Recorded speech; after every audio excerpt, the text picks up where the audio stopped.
Thanks for listening.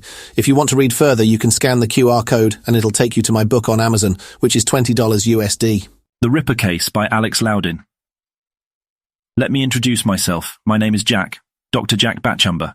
I work as a medical surgeon for both the mentally sound and unsound. More often than not, I would be working on the mentally ill and some who are badly hurt. Now enough with my rambling and on to where this story begins and why I'm in the situation that I'm in. This is a story of how I was accused of being Jack the Ripper. They pointed the finger at me because I am a genius and for the fact that I'm a surgeon.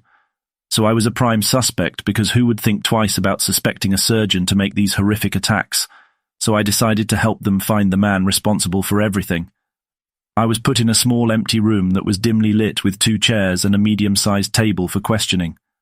2 officers came in shortly after, and one of the officers was a tall, gauntly, clean-cut-looking man, while the other was a short, rounded man with mutton chops with an English moustache. Hello, sir. How are you doing today? The short one asked in the most sincere and wholesome tone of voice. I'm doing well, just a bit on the queasy side on why I'm here, I replied with a timid tone. Oh, there's no need to worry, sir. We are only going to ask you a few questions and then you can go home and be on your merrily way. Sound good? He spoke in a soothing tone to ease my nerves. Okay, I'll answer to the best of my abilities, I reassured him. The other officer, however, just rolled his eyes in disbelief, as if he knew that I was the killer and was just nervous about the fact that I had been caught. All right. Enough with this niceness charade, and let's just get to the questions, shall we? As you may know, there have been 5 known murders, maybe even more, that are unbeknownst to us. So the question at hand is, you wouldn't happen to know anything about that, would you, Doctor? The tall officer commanded an answer, or even a confession.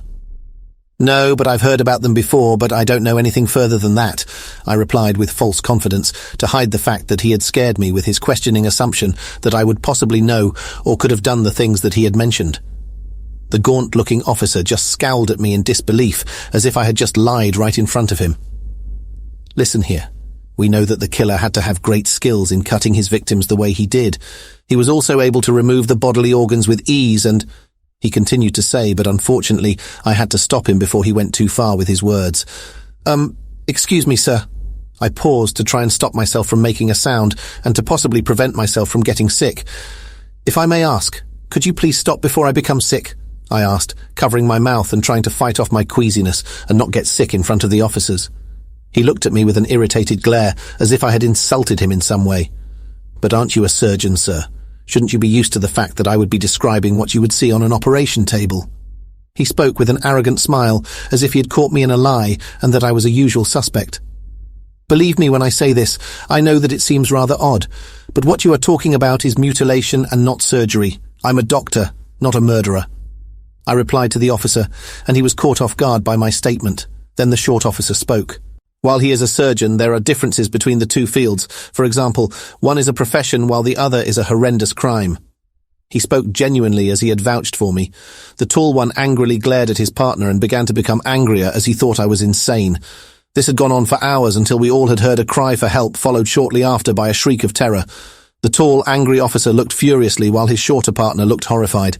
They brought me along because the angry officer didn't trust me to be alone and cuffed me while we went in the direction of the cry by carriage, as I was put in the back where criminals go.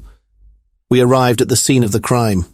Both officers left me in the police carriage to prevent me from escaping, as I had committed the crime. Moments go by, and other officers crowd in the crime scene and talk amongst themselves to try and come up with reasoning as to why and how the crime was committed. I glanced over to see that some of the officers and detectives couldn't bear to witness the sight of what they were looking at. The short, jolly officer made his way to the carriage. He had a look that was very apologetic, as if he were to ask me to do something that I hated. Sir, he started and paused to collect his words. I know that these types of things may very well be horrifying to you, but could you possibly please come and look at the bodies so that we would know what we're looking for, or that we are looking at the same guy? He finished scarcely with a regretful tone. I looked at him with a smile and spoke. Well, I'll try to take a look. Anything to help, I'll gladly oblige. I responded, reassuring him that I was with him. He then took me out of the carriage carefully, as if to not hurt me. He even led me to the crime scene, but treated me as a normal person and not a criminal like the other officer would have. I smelled the stench of death and decay in the air, as if some of the bodies were there for a long period.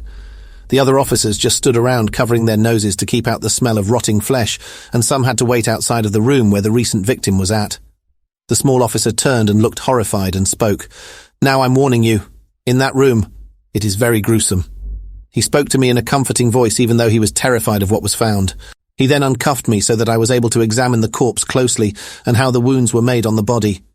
I had told him to wait outside as I went into the room and to spare him from seeing the body more than he needed. The tall officer glared at me with an angry look as he saw me enter the room. "What are you doing here? You should be in the carriage where you belong." The tall officer commanded an answer. I looked at him with a stern look as he glared, snarling at me. "I just came to help out with the problem.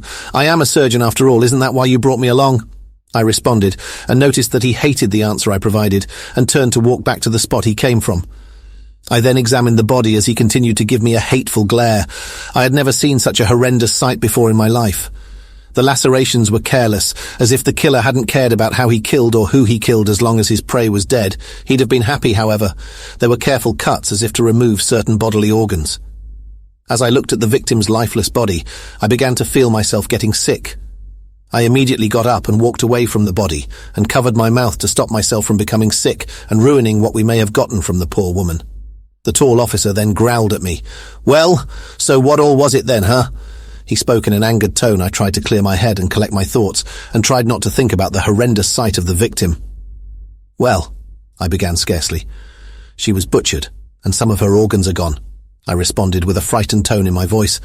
I was horrified by the macabre of how someone could do this sort of thing, and worse to even think about doing it as well.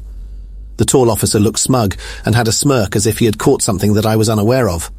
"So," he began and paused for effect. "A surgeon. Did all of this then, huh? Very suspicious, wouldn't you say, Dr. Batchumber, the renowned surgeon?" He spoke in a mocking tone as he was accusing me of the mutilation of the victim.